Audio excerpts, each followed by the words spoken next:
right into that. Now, I will alert you that we had a little bit of a technical difficulty. You'll miss just, I introed Brad and kind of introed Eulalie into the Black Eyed Susan, so you miss essentially a sentence and a half, but you get the whole interview here. It's just going to come up a little bit abruptly, and that was the situation. So again, as we pick it up, we're going to watch Eulalie in an allowance race at Keeneland on April 4th. Eulalie will be the number 1 horse. That's Brad's entrant in the Black Eyed Susan this afternoon. So we'll pick it up. Brad Cox talking Eulalie in this afternoon's Black Eyed Susan.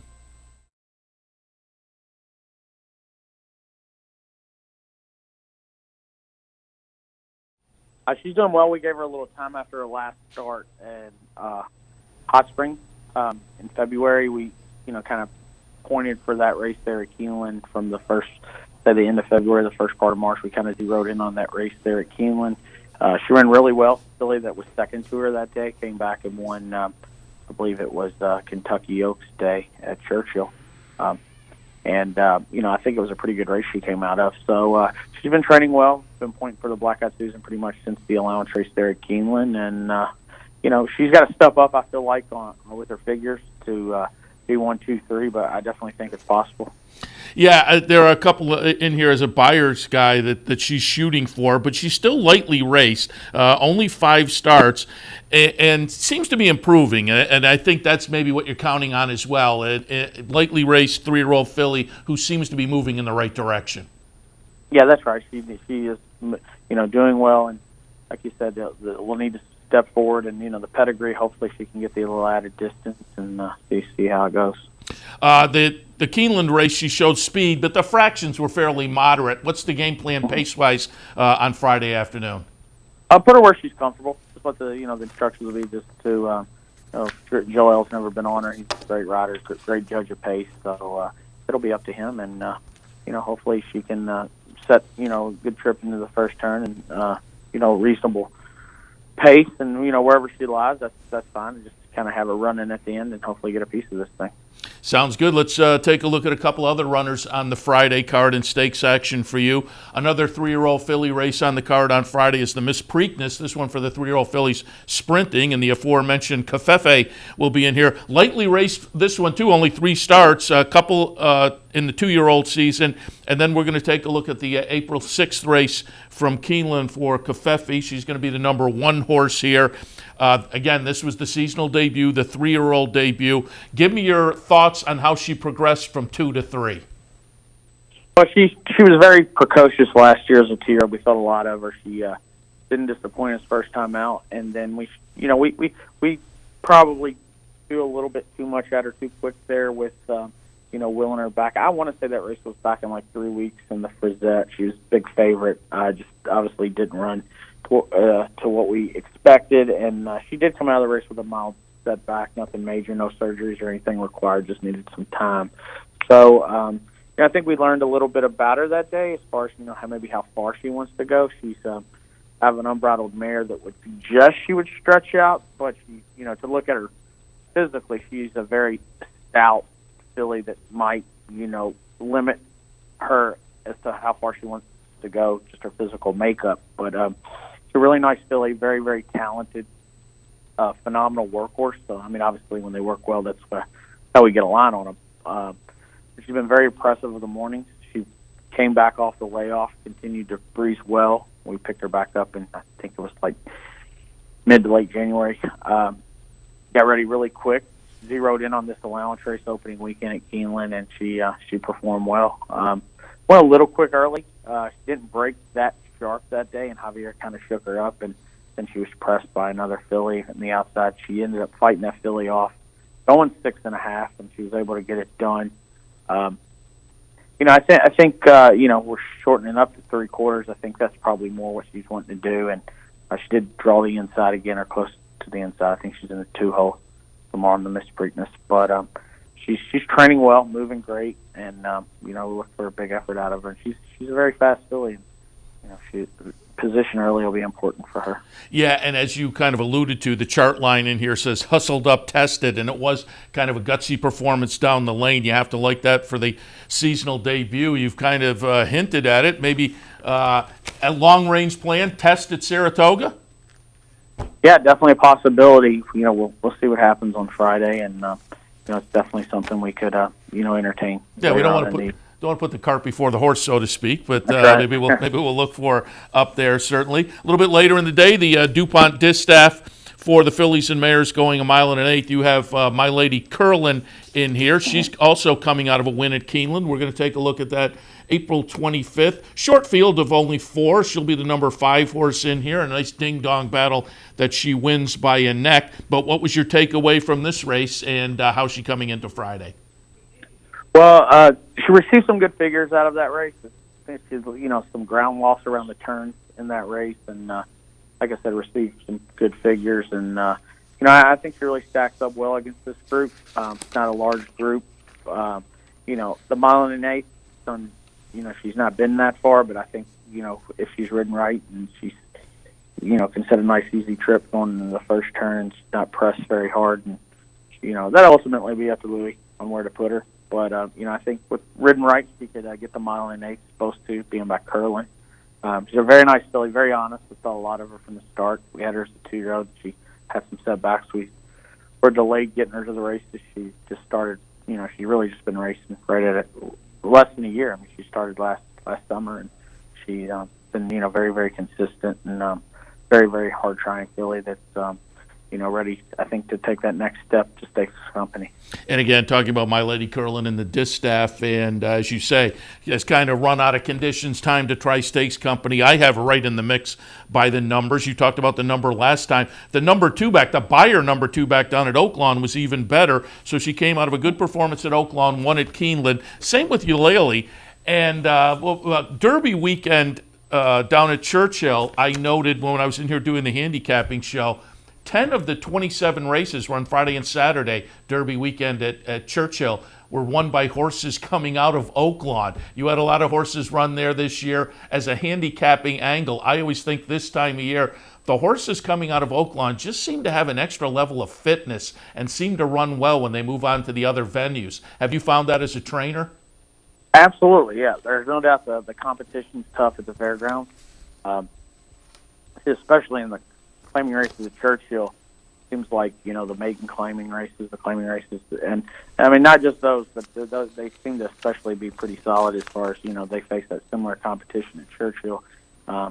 Horses seem to really be competitive and tough to beat, and even on up into the maiden allowance races. But the competition at Oakland's very, very tough. It's a testament to the quality of racing, and it's a good surface. It's I've had a lot of luck with horses coming out of there, and the surface is pretty kind to them. I mean, I feel like we, stay on top of our horses as far as soundness goes, and it's been good to us.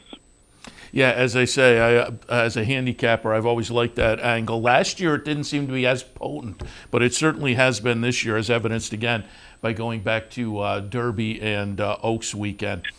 Brad, let's shift our attention to Saturday and the Preakness. And first, I have to ask you, from what I've read, the 2 runners you have in the Preakness, those are your first 2 classic runners. A, is that correct? And B, what's the excitement level taking your first shot at a Triple Crown race? Well, yes, these are our first 2 starters, our first starters in a Triple Crown race. And excitement, I'm looking forward to it. I feel like we're running 2 horses that have a big shot. And like I told someone this morning, it's not as if they're 2-1 or 6-5 and the pressure's on. So, when you're, 10-1, 12-1 morning line, I feel like we got a great shot. I think these horses will outrun their odds. They're doing really well, and it'll be up to them and the jock get a good trip, and hopefully they're good enough to be in the mix. I think they're both really interesting as well. Let's take them one at a time and take a look first at Owendale.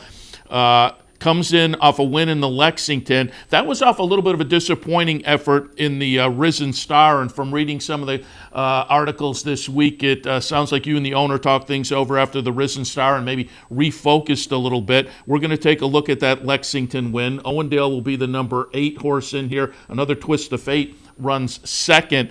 But talk a little bit about the win in the Lexington and how, coming out of the Risen Star, you then refocused on this race. Well, we're throwing a lot at him back in the fall and into the winter. and we continued to throw things, throw races at him, works at him, and it responded well up until the point of the Risen Star. He ran a little flat, came out of the race in good shape, but we were just basically running him every 4 weeks, and works in between, and we're just asking a lot of him. He actually got a little light on us weight-wise in January, and we even thought about skipping the allowance race in January. That's when he ran extremely well, and after that, not that he was doing bad. He wasn't underweight, just wasn't super happy with the way he looked. And then we threw him in the Risen Star, like I said, run the flat after. We just hit the reset button with him, gave him a little time to regroup, and he really responded well. I was telling someone a week or so ago, he was training so well there at the end of the fairgrounds, and when he moved to Churchill middle of March, that I had actually thought about running him in the bluegrass, and opted to bypass it, going to Lexington, and the work he threw in the week before the Lexington was just amazing. Very similar to what he did last weekend at Churchill, leading up to the Preakness. So, he's got 5 weeks between the Lexington and the Preakness. He's training extremely well. We're seeing the same things going into the Preakness that we saw going into the Lexington. And, I think with a good trip, he's going to definitely be a part of it at the end. And you've referred to numbers already a couple of times, so I'm guessing you had to be thrilled with the Lexington. I don't know which numbers you're looking at, or they're the same as the Buyers, but the Buyer jumped up very nicely in the Lexington. And talking about that, the start of the career, the numbers were significantly lesser than what we've seen over the past few starts. Has this horse just kind of improved with maturity? Oh, there's no doubt he has. We always thought he was a decent colt last summer at Ellis Park. But we thought he maybe had a little more speed than he does. Then we obviously run him a couple times going 7/8 and just couldn't keep up and kind of spinning his wheels. And even when he broke his maiden, I hate to say it, but it wasn't the most impressive race in the world. He just kind of took himself out of it. And he came running, and we thought, well, there's nothing to get super high on, especially the figures he received. But in his race in January, he received a monster number in that race. And it was, thought, well, this horse is all right. He could be legit. It was one of the better numbers. 3-year-old had posted it for his crop. And then, obviously, we bounced in the Risen Star, and then he came back to a figure that, I refer to it as Triple Crown figure. It was a 5 1/4 on the sheet. In the Lexington, I think he was a 6 3/4 in January. Those are two really good numbers for a 3-year-old colt this early in the year. So if he can get somewhere close to that number, like I said, he's going to be a player on Saturday. And what are those, Ragazins or Thurgraph? Yeah, Ragged. Rags. And you referenced the work, and I'm looking back to the work before the Lexington on April 6th, the nice 59 and change Bullet, and you talked about the most recent one, a Bullet 59 and 1. So, again, talk a little bit about the work you had coming into this race.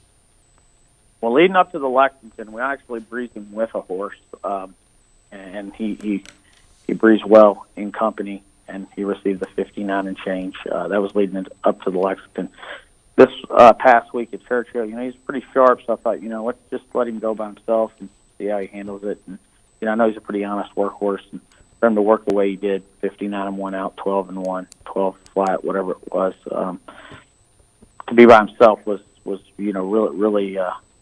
really nice move, and being in hand and not really encouraged just rider setting against him. And I had a radio on him, just said, if he feels fine, just let him gallop out. And he did. He was well into the bridle. There seemed like there was another gear left, and I think he's ready for Saturday.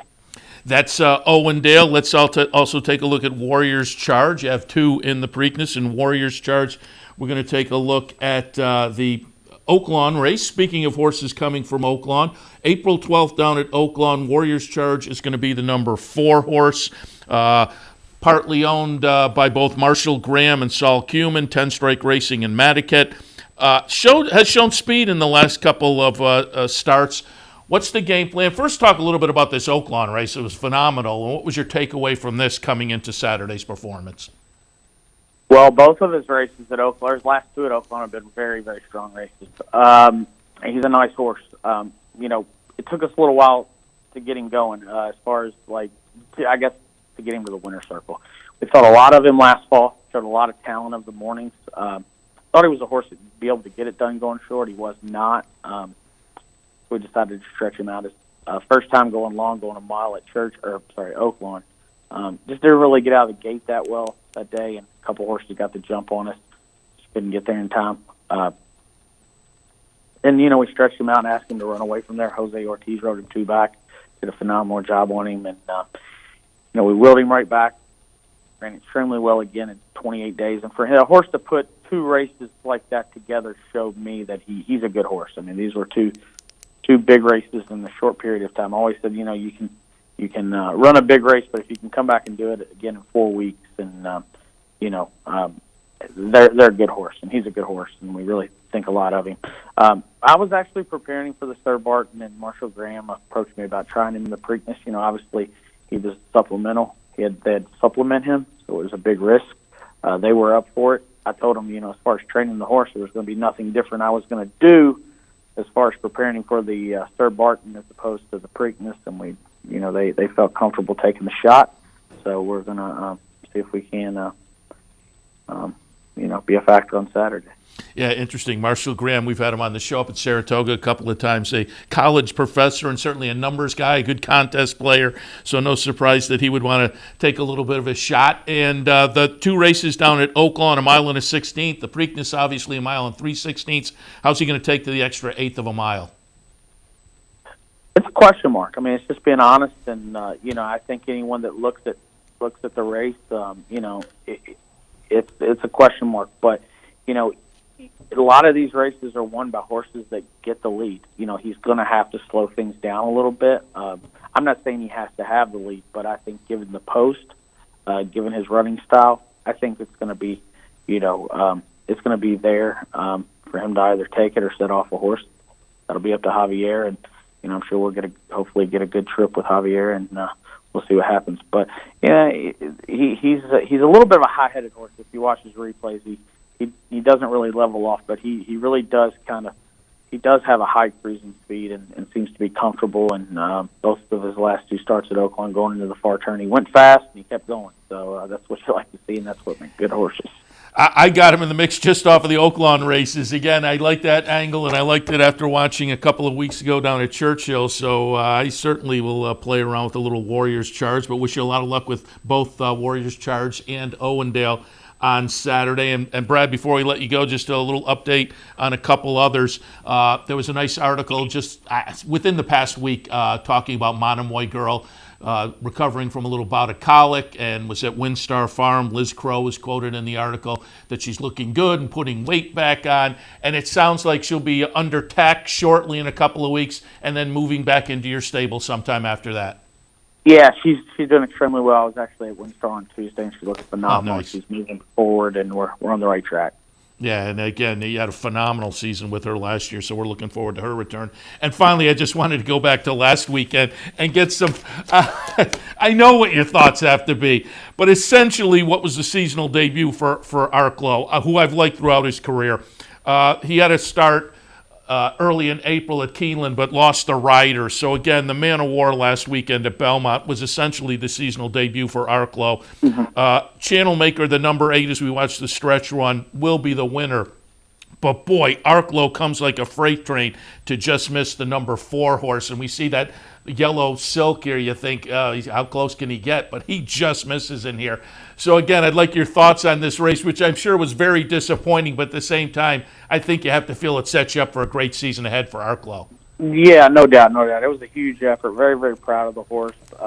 Expected him to run well, and he rewarded us. He was shipped, flew up on the plane from Churchill 3 or 4 days before the race and settled in fine. But no, he's a nice horse. We're going to look, if all goes well, we'll look at the Belmont Gold Cup, the Manhattan, or the UN. But hopefully it's the start of the big year for this horse. He's a very nice horse. Yeah, as I say, he's always been kind of a favorite of mine and really looked good on Saturday. Brad, again, wish you a lot of good luck both Friday afternoon, Black-Eyed Susan Undercard Stakes, and certainly in the Preakness. Always enjoy talking to you. And if you are running that Belmont weekend, we'll probably see you down there as well.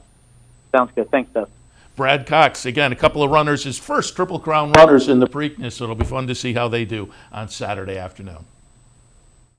And thanks to Brad Cox for taking the time to talk to us yesterday. Again, a couple of runners in the Preakness, a runner this afternoon in a Black-Eyed Susan, and some interesting horses also in undercard stakes as well. All right, we'll take a break. When we come back, Scott Wykoff, a reporter, radio and television side for WBAL down in Baltimore. We'll get some thoughts on the whole Pimilco situation that's going on down there, how that's affecting the Preakness, and he's been at the track all week long, so report on just the atmosphere down there and as horses for the Preakness have arrived. We'll have Scott right after this quick break. Stay tuned. 50 yards, heavily poised, here's the line, One Dreamer wins and scores a huge front-running upset under Gary Stevens. Heavily prized was second. You have just witnessed a felony. Where's the best place to find your favorite teams, your favorite food, daily drink specials, and wagering on live horse racing? Legends Field Sports Bar, 711 Central Avenue, Albany. Get your game on day or night with 75 flat-screen TVs, tournament-style pool tables, a private banquet room, and live horse racing. So if someone asks you, where's the best sports bar in the capital region? Tell them Legends Field Sports Bar, inside the Clubhouse Racebook, 711 Central Avenue, Albany. But Game On Dude is just battling them all off. Game On Dude has the lead. Here's Drosselmeyer out of the clouds. Drosselmeyer from nowhere. Anselmeyer and Mike Smith have beaten Chantel Sutherland on Game On Dude. Visit Rivers Casino and Resort, the Capital Region's only destination for live table game action and the hottest new slots paying out millions.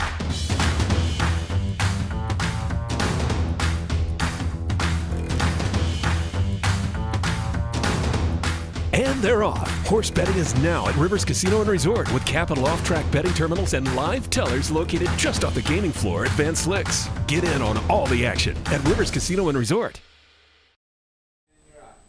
Yeah, at Rivers Casino, they now pay track prices at our OTB branch down there, so make that a spot for Preakness Day as well. Black-Eyed Susan and Preakness Day if you want to stop down at Rivers Casino and enjoy the weekend down there. Love to see her at the Clubhouse Racebook. Don't forget, we have seats available. Reserve a seat. Come over for Black-Eyed Susan Day today, 711 Central Avenue in Albany as well. All right, as promised before the break, Scott Wykoff, WBAL on the radio and the TV side down there in Baltimore. He's not a horse racing, that isn't his beat necessarily, but it's always great when a guy in the newsroom is a racing fan, because over the years he's done a great job covering horse racing down there in the Maryland area. I've linked to a lot of his work at Equidaily over the years, so I thought we'd reach out to Scott, talk to him yesterday a little bit about the week leading into the Preakness, and again, some of the issues facing Pimilco right now. So up next, Scott Wykoff. Joined now by Scott Wykoff. He covers racing in Maryland for WBAL on Equidaily for years. I've linked to blog posts from Scott, and does a great job down there. So, Scott, good morning. Yeah, a beautiful morning here at Old Hilltop, as I'm actually on the roof of the historic grandstand here looking out over the track as Black-Eyed Susan's Day. Always a big day of racing here for the fillies and a great way to kick off Preakness weekend. Yeah, we're looking forward to a nice weekend. Can you give us a little update? Have you checked the weather for Friday and Saturday? It looks as though we're going to have the possibility of a little more rain, maybe some afternoon storms coming through today on Friday. Saturday looks like we might have a brief bit of rain, but nothing like we've seen in the last few years here in Baltimore on Black-Eyed Susan Day and also on Preakness Day. I mean, last year, Larry Colmus and Dave Rodman, the track announcers for NBC and for Pimlico here, I don't know how they called the race in that fog. It was unbelievable, and the rain all day long. I was out in the infield at one point interviewing the governor of Maryland, and I looked down, and I was standing in water that was up above my calf with all this electronics radio equipment on me, thinking, man, if my parents knew that with my education at Union College that I was doing this, they would have been shaking their heads thinking, what were you thinking? Yeah, I was watching the NBC replay of the Preakness within the last couple of days, and I'd kind of forgotten how bad it was because they're following on the turn from one of the tower cameras, and then they go into the stretch and they hold the shot from behind, and I'm thinking, why aren't they cutting to the stretch camera? And when they do cut to the stretch camera, you couldn't see anything. So I'm sure the NBC director was pulling his hair out thinking, I have no camera here that has a shot of the horses. And it's unbelievable, and especially Larry Colmus, everyone who was watching on TV. I mean, Larry literally had to move away and check the monitor and then lost the monitor because of what exactly you're talking about, and somehow seeing the horses emerge. And, you know, the crazy thing about now Preakness 144 is that it has such a feel of that race because the morning line favorite is from the same exact team that won the Preakness, that went on to win the Triple Crown Justify. You've got the same trainer in Bob Baffert, the same jockey in Mike Smith, and the same ownership group of WinStar, China Horse Club, and International and Starlight Racing. It's really amazing. And even though we don't have a Derby winner here, it really feels like Improbable is the Derby winner with that air that comes with it, with all those connections. Yeah, it's certainly a fun addition, regardless of the fact that, you know, some of the top finishers from the Derby aren't showing up. I think it's a nice,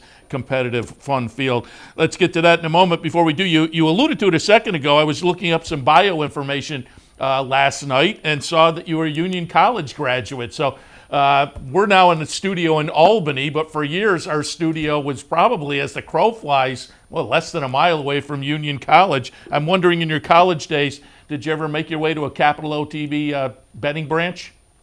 Yes, I did. I made it to the OTB betting branches, and also I worked briefly between classes at an old radio station in Schenectady that was 3WD, and the program director also, I think, did the midday show. And back then, they used to play back the races on the radio. And I would be in the studio with him, and he'd be talking to me, and he'd have a cigarette in his mouth back in the day when you could smoke indoors, us radio degenerates, so many smokers back then. And he'd be talking, and then he'd slam this big cartridge into this big machine that had an orange OTB on the side of it. And then you'd hear the entire race from Belmont or Aqueduct or Saratoga, and it was intriguing. But the funny thing was, in all the years that I went to Union College, and all the times I went up to Saratoga to enjoy all that Saratoga has to offer, never was I there in August or late July. I was always home in Cleveland working or vacationing with my family.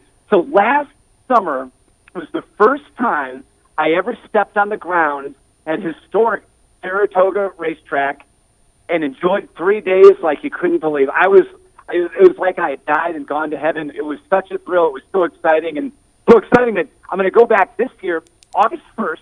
I've got the honor of emceeing the Legacy Thoroughbred Aftercare Gala, the fundraiser for Thoroughbred Aftercare, on Friday, August 1st at the casino right in town, the famous historic casino. A friend of mine from Union College, Vanessa Camperlingo, is involved in racing. She said, my gosh, I read about Scott doing all this stuff on Facebook and Twitter, and she called and she asked if I'd like to do it, and I said, sure. And she said, well, what's your fee? And I said, a couch to sleep on Friday and Saturday night. She said, sure. So I'll be there for that, for the Hall of Fame inductions on Friday, and for the Whitney on Saturday. By all means, shoot us a text when you get to town. We're live from the backstretch every morning during the season, and so we're in heaven every day, and it's a lot of fun, and we'll have you come over and sit in with us this season if you're in town and able to do that during your visit.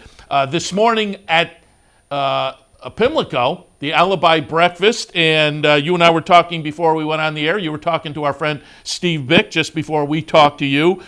He won the Old Hilltop Award, an award you have also won, and I copied down the actual description. Goes to an individual who covers thoroughbred racing with excellence and distinction. So congratulations to you for having won the award previously, as has Red Smith, Joe Hirsch, and Jim McKay, among others. But how did our man Bick do with his acceptance? Steve was fantastic, and much like when I won the award, 9 years ago, Tom Hammond and I were the winners that year, so we will always be linked together in racing broadcasting history. My father always reminds me, how's your friend Tom doing? And I try to explain to my dad that I would only see him 2 days out of the year, but he couldn't seem to understand that. But Steve was fantastic. He spoke about, what an honor it is to work with people in the thoroughbred industry like you do on a daily basis, the people from all aspects of the industry that you talk to, and to really get this award really validates what he does and what you do on a daily basis, and it was very exciting. Then he also brought the room to his feet as he said that the Preakness belongs at Pimilco. It should stay at Pimilco. He has a love for Pimilco, and there's no other place that the Preakness should be other than Pimilco, with all the talk that's been swirling in recent weeks about the possibility of moving this race 30 miles away from here to Laurel Park. Yeah, Pimlico versus Laurel. I will tell you, if you didn't listen to Steve's show, and you may have been running around doing work as it was on Wednesday morning had Leon Bluskowitz on, and Leon had some strong opinions about the race staying at Pimlico. It's very funny. It's worth checking out in the archive. Let's talk a little bit about Pimlico before we get to the race itself, the Preakness, because your Twitter feed covered the water main break right out in front. And I think we have a couple of pictures, and maybe we pulled up a little video too that I think will give people a relationship as to where the water main break was in relation to the front door of the facility, essentially. Just give us a little update on that. It was just, a couple of days ago, and from what it sounded like you were saying, that meant that they had to turn off the water to the facility. Has all of them been taken care of? Yeah, amazingly enough, they were able to fix that 8-inch water main and get the water back on. But can you believe that? I mean, like the Super Bowl sporting events in Baltimore and a water main break just days before it. But really, it's a Hollywood scriptwriter couldn't have come up with it for what's been going on and swirling around Pimlico. A good friend of ours who I know you know quite well, Mike Hain, and I were talking about it, and he has been to tracks and arenas all over the United States covering events back in his days with the Schenectady Gazette. And he said he's never been, though he loves Pimlico, he's never been in a facility that's in such disrepair, and that's really the case. And the Stronach Group that owns this track, that also owns Laurel Park here and owns other tracks like Santa Anita and also Gulfstream Park, they said, its lifetime here has come to an end, and they need to consolidate, and they want to consolidate everything at Laurel. But that broken water main really painted a picture for what's been going on here over the last several years. And I read, what was it? I would say it was less than a month ago. There was recognition that the facility needed work, and I guess some engineers went through and closed down some of the seating. How is that going to impact this weekend? Well, it's 7,000 seats at the Jeez. top of the stretch, all the way down to the 8th hole that are gone. And they're in the historic grandstand. And really the way I look at it, I'm actually leaning over the grandstand now, and I'm in the older grandstand, and it looks like it's in worse condition than the grandstand that they closed. So that just tells you what exactly they're up against here. So, yeah, that's going to be a big impact on the race. There are people that have been generations of families that have sat in those seats over the years watching this historic race at this venue that's coming up on 150 years old. So it's going to have a huge impact, though there still will be seats on the apron in front of it. That grandstand, which is really a classic, looks like almost an old Yankee Stadium look to it, has been closed, like I say, close to 7,000 seats will not be available for the race. Well, you're down there, and so I'd love to have your opinion on the future of Pimlico. And for people who aren't familiar with the story, we've talked about it for, the past year and a half. Folks like Frank Vespi have come on and talked about it, who covers that Maryland racing scene as well. The Pimlico facility does need work. It will take a lot of money. There's only a short racing calendar, so the Stronach Group would love to see things move over to Laurel. But Baltimore certainly wants to keep Pimlico and racing in the Preakness in the Baltimore area. Just your impressions, having watched this and watched it up close from Baltimore. What are your thoughts on the future of Pimlico? I think it's a tough battle. I think, you don't like to use the word fight, but, it became a fight when the city of Baltimore filed a lawsuit about a month, 6 weeks ago against the Stronach Group to basically condemn the facility and take it over. The city of Baltimore, by eminent domain, taking over historic Pimlico racetrack. And that's where it stands right now. It's turned to that. There are also state lawmakers are involved because there is a state law in Maryland that reads precisely that the Preakness must remain in Baltimore, and the only way it can leave is for a catastrophic emergency. And really, the Stronach Group is arguing that the condition and the disrepair of the facility here is that catastrophic situation. They want to move it to Laurel. They say they want Laurel to be a super track, billions of dollars from both the Stronach Group and from casino gambling here in the state of Maryland has gone to Laurel Park, and the decision by the Stronach Group has been to funnel the money they've been getting to Laurel and not here to Pimilco, and one of the reasons that this track has fallen into the disrepair that's in right now. It's certainly a story, as I say, we've watched for a while now, and we'll have to kind of continue to watch. I'm just curious also, the city of Baltimore and coverage of the Preakness. I'm always curious as to what the coverage is. Louisville, the Kentucky Derby weekend, in New York, the Belmont, certainly in year 2019. Things have changed from when I first got into the game. But I'm curious, city of Baltimore, certainly WBAL through you covers the Preakness in good fashion. But overall, what's the media presence for Baltimore and the area for Preakness, and just the overall feel in the city for the big event? It's like having the Super Bowl in your city every year and having your team in the Super Bowl. We know here with the Baltimore Ravens just a few years ago, we all went down to New Orleans and played in the Super Bowl. We think of that this week leading up to the Preakness each and every year. And really, the sense that we get, and it's on my bucket list to get to Churchill Downs for the Kentucky Derby, but from what everyone tells me who covers the Derby and then comes to the Preakness, they say the people of Baltimore know how to keep it real. They keep it real here at Pimlico for the Preakness, from the neighborhood around the track where people embrace the fans all week long to the different days when the horses are out training, and all the horses are in one barn. Every horse, all 13 Preakness horses are in the same barn here. So you've got competing trainers and owners and jockey agents all in that one little area walking around. It's really a feel like no other. So to say that the city of Baltimore embraces all that's the Preakness in Pimlico would really be an understatement. Have they all arrived? Because I know following your Twitter feed, it seems like as opposed to Churchill Downs, where I don't know if they're not all there, but most seem to be there with at least a work or a gallop over the track that you can kind of make some judgments on. But it seems like, as I say, looking at your Twitter feed, I think War of Will was the first to arrive, and he was on Tuesday. So are they all on the grounds now? They are all on the grounds now. The last 3 horses to arrive here, 2 came from about an hour away at the Fair Hill Training Center, which is in Maryland, right at the Pennsylvania line as you would drive towards Philadelphia. 2 horses always minding and also win.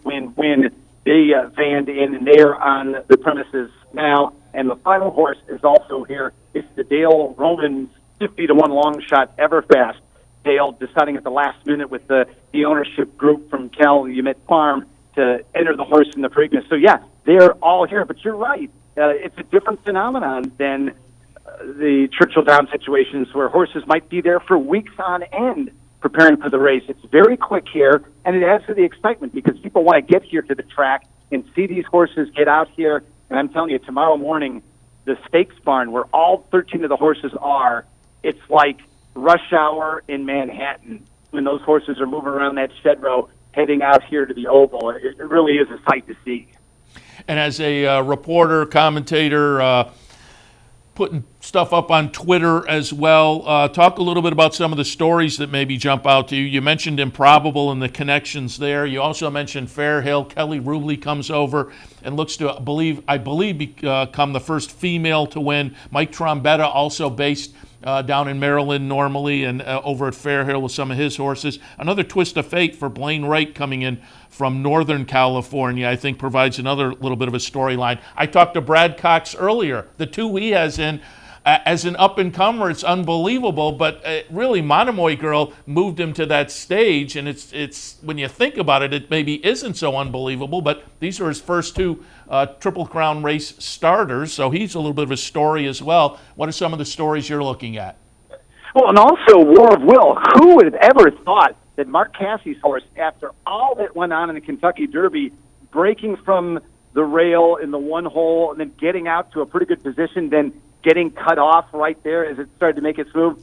I mean, at the post-position draw, when they announced that War of Will would be breaking from the number 1 post position, everyone just turned their head and looked over to Mark Casse. And to give him credit, he just shook his head with a big smile on his face. And at the Alibi Breakfast, all the trainers get up and they grab the microphone and they give their alibis for why they might not win on Preakness Day.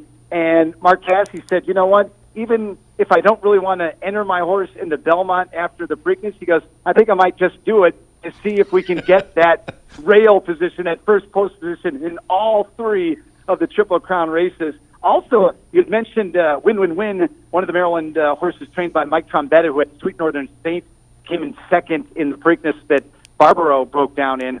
Another Maryland horse that is actually Maryland bred, Always Mining. You mentioned Kelly Rubley's horse.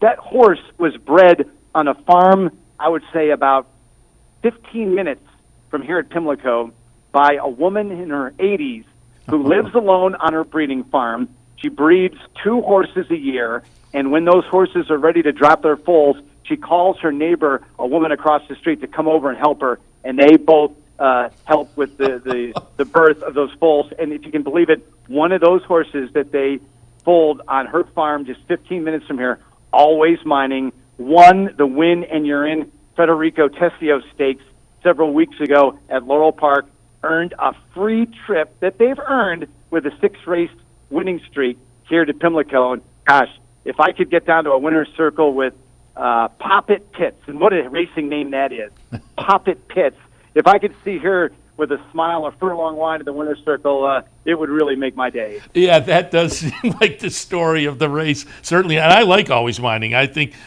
he's been fabulous through that win streak, and talked to Kelly Rubley last Sunday morning about the horse. Looked phenomenal in the Tessio, so it wouldn't be a surprise. But again, it would be a nice story there with the underlying factors. Let's get some thoughts now, Scott. Put the rubber to the road, as it were. Do you have a pick? Have you taken a look yet and decided who is going to be the horse you tilt towards on Saturday afternoon? Well, I hate to go with chalk, but I mean that those Windstar Silks moving around this track like they did last year with the same team this year, with a horse that they seem very confident in, with Improbable. I like Improbable. We mentioned War of Will coming out of the Derby. Mark Casse, despite being at the rail again, is the second favorite at 4-1. So there's definitely something that folks see in that horse coming out of the Derby in good shape. But you also mentioned Always Mining.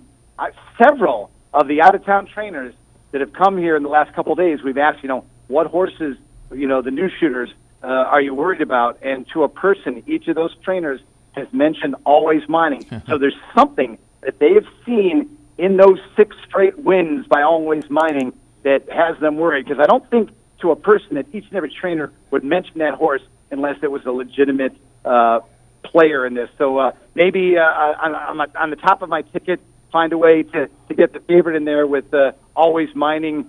Right now, some pretty good money at 8-1, but maybe that'll get betted back up. And again, we don't know where the casual money is going to go. Yeah. That would normally come to the Preakness to bet on the Derby winner, both here at the track and, at OTB in New York and all across the country. That casual money that would normally just say, hey, I'm going to put $2 down on the Derby winner. Well, you can't do that this year at the Preakness for the first time in 23 years. I'll be very interested to see, as the tote board starts moving on Saturday, where that money goes. Yeah, I'm with you. I'm going to be interested to see how the odds shake out. Scott, you got to go, but before we let you go, I have to ask you the one question I've asked everybody for the last week and a half. Your thoughts on the Derby DQ, and is there still some buzz on that down there on the backstretch at Pimlico? Yeah, there's a real buzz about it, and everybody, like you've been talking to, has an opinion. The funny thing is, I've been talking with some stewards here at Pimlico that I know, and some different folks in the track business and also in the TV business, and it was really a perfect storm because those horses were making the big turn, so you don't have the head-on when you're on a turn like that, where they were in the turn, but also because of the weather at Churchill Downs, the airplane that they fly above the track that gives you that aerial shot down over the horses that would really show you moving in and out of the lanes, that plane wasn't up. That camera angle was not available. So to a lot of the people that saw that race, they don't really see exactly what happened because you're moving around that curve, and they really didn't see it. And I think that people I've given a buzz here, and Mark Cassidy said thank goodness that his horse didn't go down, because he said that would have been the most catastrophic event in Derby history. But he also said he has friends that know he's a trainer that very rarely even talk to him about horse racing, but to a person, he says each and one of those people have talked to him about the race. So you know what? If it gives horse racing that buzz, that talk, even though we don't have a Derby winner here at the Preakness, more power to it. We've learned something, and maybe it'll grow the game a little bit. Well, and I've kind of come to that opinion over the last few days. There was a lot of hand-wringing from sports writers right after the Derby who I don't think follow racing that closely. Black eye for horse racing and whatnot. And we see things like this happen in other sports. There was a crazy replay call in a hockey playoff game about a week, within the last week. It happens in all kinds of sports. So it wasn't a black eye, but certainly it wasn't the way you wanted the Derby to wind up. But all of that said, yeah, I think this has just gotten the conversation going, and we don't have the top 4 finishers from the Derby and the Preakness, but I think with all the buzz, I think the Preakness is going to be just fine, and I think the TV ratings are going to be great.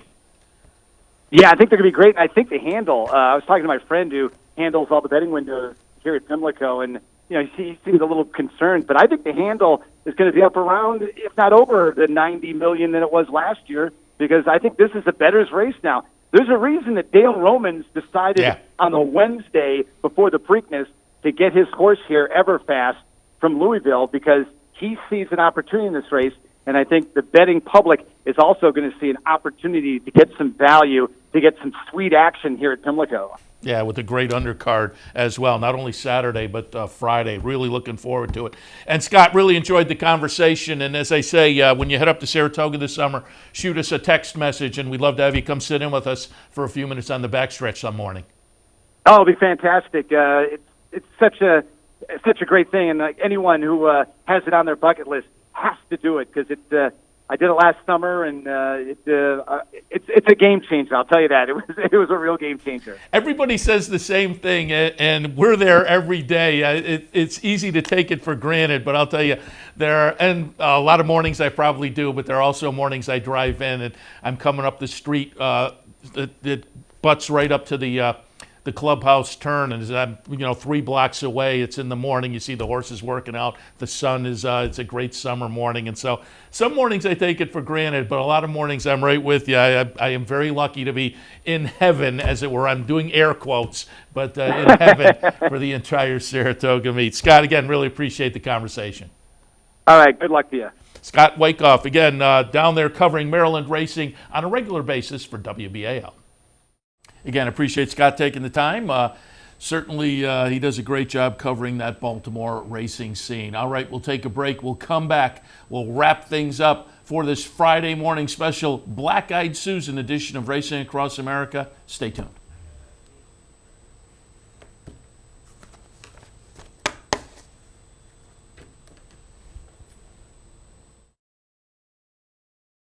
What's ahead in front? Alama's Ruler on the outside is second. And Runaway Groom from Canada moves up. Runaway Groom alongside the inner 2. Those 3 to the wire. Runaway Groom. Alama's Ruler. Conquistador Cielo. Runaway Groom in front. Pick, bet, and cheer on live racing from Woodbine and Mohawk Park. Thoroughbred and harness action. The wagers are just the beginning. Watch award-winning broadcasts covering both breeds, incredible battles contested over the most unique grass course in North America. Experience the full fields with over 130 thoroughbred and 160 live harness days. Get access to free handicapping material and join the ranks of Woodbine and Mohawk Park players from all over the globe. For more information, visit woodbine.com. This is unbelievable! Zenyatta! What a performance! One we'll never forget. Looked impossible, but it is Zenyatta, still unbeaten under Mike Smith. California Chrome on the outside. The 3 of them come to the wire. Bayern, Coast of New York. California Chrome. Here's the finish. Bayern holds on over Coast of New York and California Chrome. But Game On Dude is just battling them all off.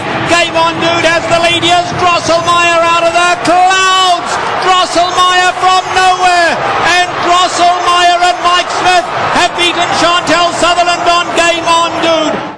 In a recent study of some of the top online wagering sites, Capital OTB won big in total player rewards, far surpassing some of the best-known wagering sites in America. While other rewards programs simply offer you points redeemable for gift cards, Capital OTB's rebates are paid to you in actual cash. Plus, Capital OTB gives you full and immediate access to your money. So if all you're getting now are points and gift cards, join Capital OTB Player Rewards today and get cash back. Visit CapitalOTBBet.com and sign up today.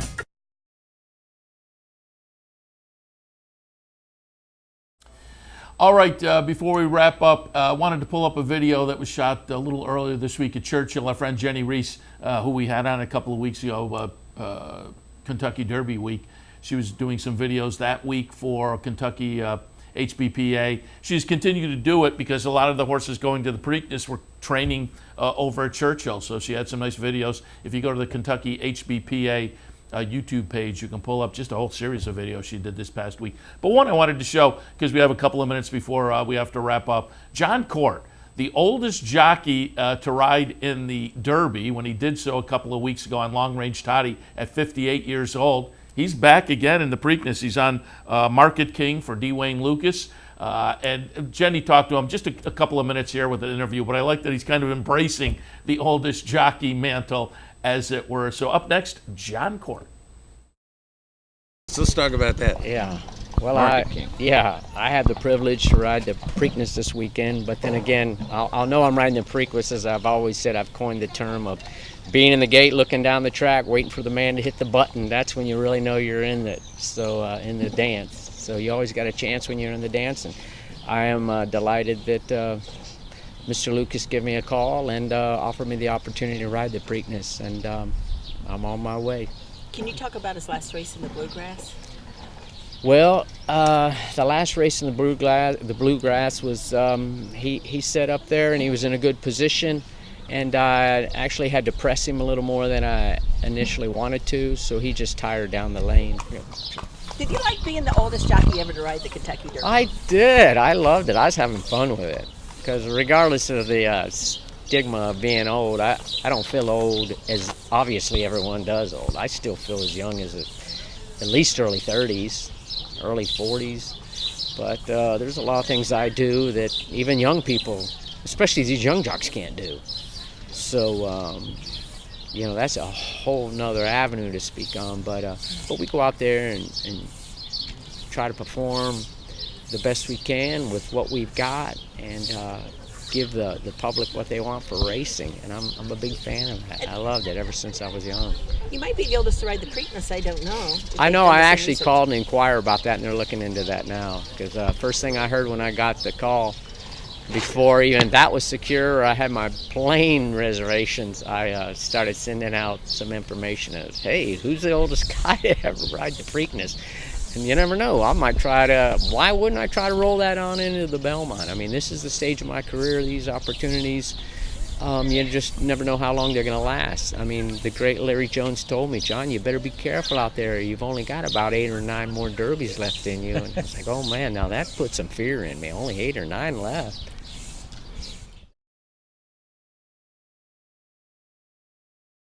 Got to respect the guy, 58 years old, and as they say, embracing that oldest jockey at the Derby mantle, and perhaps the oldest is at the Preakness as well. I pulled up his Equibase stats from this year, sitting a little over 10%, a little under $2 million in earnings so far this year, so still playing at a high end on the game. All right, as we wrap up, let me just hit on some promos here. Bet 100, get 100. Continues through May 31st. If you sign up for a brand new Capital OTB Bets account and bet $100 in, you get $100 put into your account. Again, you have to do the sign up before May 31st. Reserve a seat for the Preakness. We'd love to see you down here today for Black Eyed Susan, certainly here at the Clubhouse Racebook, but reserve your seat for tomorrow, and the first 300 folks through the door get a commemorative Preakness class. The doors open tomorrow at 9:30 a.m. here at the Clubhouse Racebook, 711 Central Avenue in Albany. I'd love to see you here because I will have the $1,000 bankroll. I will be playing on behalf of the bankroll team. They've already been selected, but again, I'll be out in the front end giving out plays all day long, the bankroll plays. So hopefully I have a couple of clever ideas that maybe you can toss into your mix as well and cash some tickets. But it'll be fun to play along and root for the bankroll team and our $1,000 Preakness bankroll. That all happens tomorrow, again, right here at the Clubhouse Racebook. Tomorrow, do want to remind you, actually today, tomorrow, and Sunday, it is a player bonus at Churchill Downs via wagers with Churchill Downs with your Capital OTB Bet account. So if you're betting with Capital OTB Bet, play in Churchill Friday, Saturday, and Sunday. 3% bonus. Check the website for restrictions. Also, today, you want to check out a different venue to maybe enjoy your Black Eyed Susan Day, tomorrow Preakness. You can swing by the City Line Bar and Grill, 1200 Western Avenue, and the Betmobile will be there. So you'll be able to place your bets and enjoy all the amenities that the City Line Bar and Grill has to offer. Again, 1200 Western Avenue in Albany. That's today and tomorrow for the Betmobile. Tomorrow out in Utica at 72 Tavern and Grill, the Bet Bus will be on scene. That's tomorrow out in Utica, 72 Tavern and Grill. Today also, I want to remind you of Fan Appreciation Day. This is up in Johnstown, the Partners Pub branch. Our chance to say thank you to you up in your neighborhood there in Johnstown. 2 until 5 p.m. First 25 folks to the door get a bet voucher, giveaway item, a racing program. There'll be a contest, random drawings, food and beverage. Partners Pub today between 2 and 5 up in Johnstown. All right, I think that takes us through our promos. So we'll wrap things up here on this special Black Eyed Susan Friday edition of Racing Across America. Do want to thank our friends at Woodbine for their sponsorship. Woodbine, pick, bet, and cheer on great racing north of the border, and they'll be in our mix today. I'll be back. I will actually be back shortly with OTB Live for Friday because the first race post today at Pimilco, 11:30. So we'll be back in just a little while to kind of kick off and start looking at the Pimilco cards, but then we'll fold the other tracks in as we move along. Programming note, tomorrow, 7 o'clock, stakes preview, 8 o'clock, handicappers report, again, live in the studio tomorrow looking at the Preakness card. Brian Nadeau and I, that's 8 for handicappers report, 9 o'clock, Racing Across America. And as I get off the air here today, we're going to dial up and record an interview with Blaine Wright, the trainer of Another Twist of Fate. So you'll get to hear from him tomorrow on Racing Across America and much, much more. Keep all that in mind. Wrapping it up for this edition of Racing Across America. Thanks for joining us. We'll see you tomorrow morning. You're watching OTB TV, a service of Capital Off Track Betting.